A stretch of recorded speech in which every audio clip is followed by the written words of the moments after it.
Assalamualaikum warahmatullahi wabarakatuh. Perkenalkan, nama saya Yusuf Yanwar dari kelas 11 MIPA 4. Di video kali ini saya akan membawakan monolog berceritakan tentang perjalanan hidup dari Muhammad Hatta. Saya lahir dari pasangan Muhammad Jamil dan Siti Saleha yang berasal dari Minangkabau. Ayah saya merupakan seorang keturunan ulama tarekat di Batu Hampar, dekat Payakumbuh, Sumatera Barat. Dan ibu saya berasal dari keluarga pedagang di Bukit Tinggi. Saya lahir dengan nama Muhammad Attar pada tanggal 12 Agustus 1902. Nama saya Attar berasal dari bahasa Arab yang berarti harum. Saya lahir sebagai anak kedua setelah Rafiah yang lahir pada tahun 1900. Sejak kecil, saya telah dididik dan dibesarkan dalam lingkungan keluarga yang taat melaksanakan ajaran agama Islam.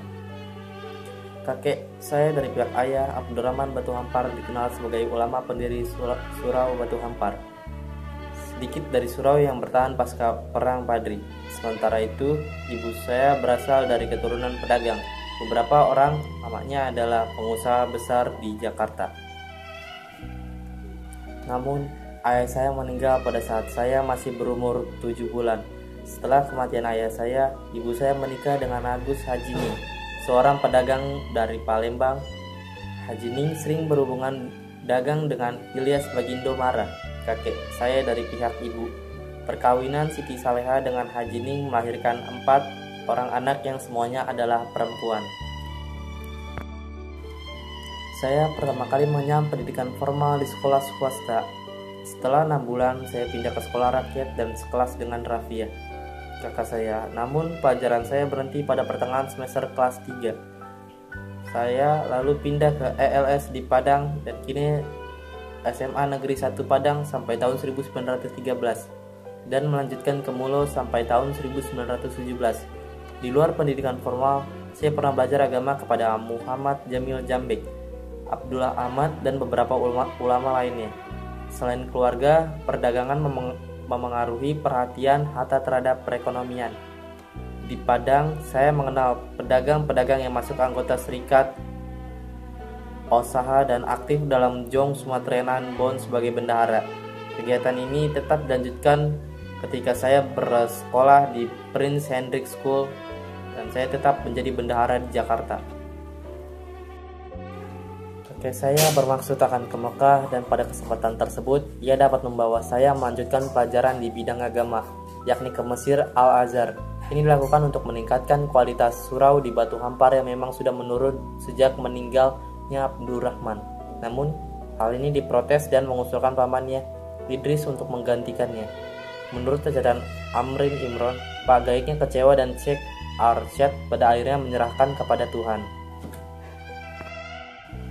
Pada tahun 1941, saya menulis artikel di koran Pemandangan yang isinya supaya rakyat Indonesia jangan memihak pada baik ke pihak Barat ataupun fasisme Jepang.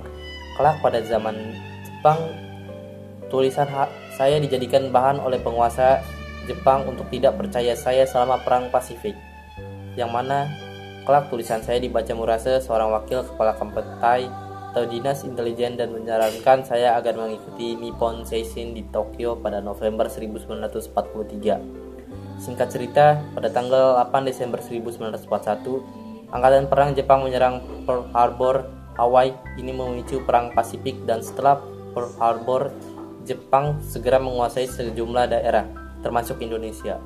Dalam keadaan genting tersebut, pemerintah Belanda memerintahkan untuk memindahkan orang-orang buangan dari Digul ke Australia karena khawatir kerjasama dengan Jepang. Saya dan Syahrir dipindahkan pada Februari 1942 ke Sukabumi setelah menginap sehari. Setelah menginap sehari di Surabaya dan naik kereta api ke Jakarta, bersama kedua orang ini turut pula 3 orang anak dari Banda yang dijadikan anak angkat oleh Syahrir. Setelah itu, saya dibawa kembali ke Jakarta dan saya bertemu Mayor Jenderal Harada. Saya menanyakan keinginan Jepang datang ke Indonesia. Harada menawarkan kerjasama dengan saya. Kalau mau, dia akan diberi jabatan penting. Saya menolak dan memilih menjadi penasihat. Saya dijadikan penasihat dan diberi kantor di Pegangsaan Timur dan rumah di Orange Boulevard, Jalan Diponegoro. Orang terkenal pada masa sebelum perang, baik dalam pergerakan atau mereka yang bekerja sama dengan Belanda diikut sertakan seperti Abdul Karim Prigodinho Suratman, Sujino Mangunkusumo, Sunarjo Kolopaking, Supomo, dan Sumargo Jojo Hadikusumo. Pada masa ini, saya banyak mendapat tenaga-tenaga baru. Pekerjaan di sini merupakan tempat saran oleh pihak Jepang. Jepang mengharapkan agar saya memberikan nasihat yang menguntungkan mereka. Malah saya memanfaatkan itu untuk membela kepentingan rakyat. Tepat di tahun 1945, saat mendekati proklamasi pada 22 Juni 1945, Badan Penyelidik Usaha Persiapan Kemerdekaan Indonesia atau BPUPKI membentuk panitia kecil yang disebut Panitia 9 dengan tugas mengolah usul dan konsep para anggota mengenai dasar negara Indonesia. Panitia kecil itu beranggotakan 9 orang dan diketuai oleh Insinyur Soekarno. Anggota lainnya seperti Bung Hatta, Muhammad Yamin, Ahmad Subarjo, Amarimis, Abdul Kahar Muzakir, Wahid Hasyim, Haji Agus Salim, dan Abi Kusno Cokro Surojoso. Kemudian pada 9 Agustus 1945, saya bersama Bung Karno dan Rajiman Hedio Diningrat diundang ke Dalat, Vietnam untuk dilantik sebagai ketua dan wakil ketua panitia Persiapan Kemerdekaan Indonesia atau disebut PPKI. Badan ini bertugas melanjutkan hasil kerja BPUPKI dan menyiapkan pemindahan kekuasaan dari pihak Jepang kepada Indonesia. Pelantikan dilakukan secara langsung oleh Panglima Asia Tenggara Jenderal Terauchi.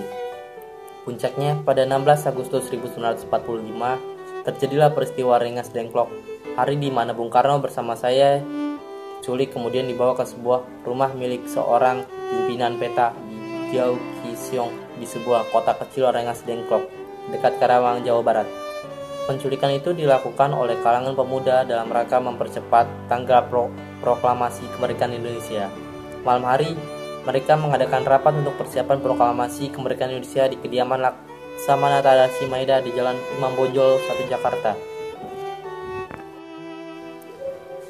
Pada 17 Agustus 1945, hari yang sangat ditunggu-tunggu oleh seluruh rakyat Indonesia. Dia bersama Soekarno resmi memproklamasikan kemerdekaan di Jalan Pegangsaan Timur 56 Jakarta pukul 10 waktu Indonesia Barat. Dan keesokan harinya, pada tanggal 18 Agustus 1945, saya resmi dipilih sebagai Wakil Presiden Republik Indonesia yang pertama mendampingi Presiden Soekarno. Pada 18 November 1945, saya menikah dengan Rahmi Hatta dan 3 hari setelah menikah, saya bertempat tinggal di Yogyakarta. Kemudian dikaruniai 3 anak perempuan yang bernama Meutia Farida Hatta, Gemala Radia Hatta, dan Halida Nuria Hatta. Selama menjadi wakil presiden, saya amat gigih bahkan dengan nada sangat marah menyelamatkan Republik dengan mempertahankan naskah Linggarjati di sidang pleno KNP di Malang yang diselenggarakan pada 25 Februari sampai 6 Maret 1947.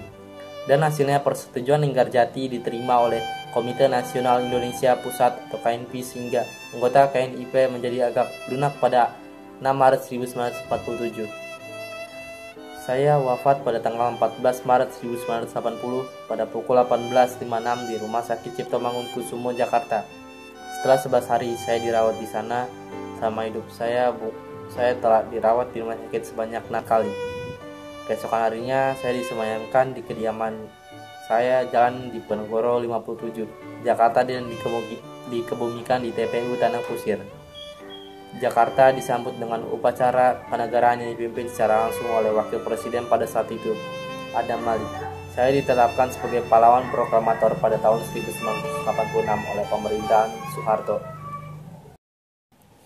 Sekian dari saya, apabila ada kesalahan atau kekurangan kata, mohon dimaklumi. Wassalamualaikum warahmatullahi wabarakatuh. Bye-bye.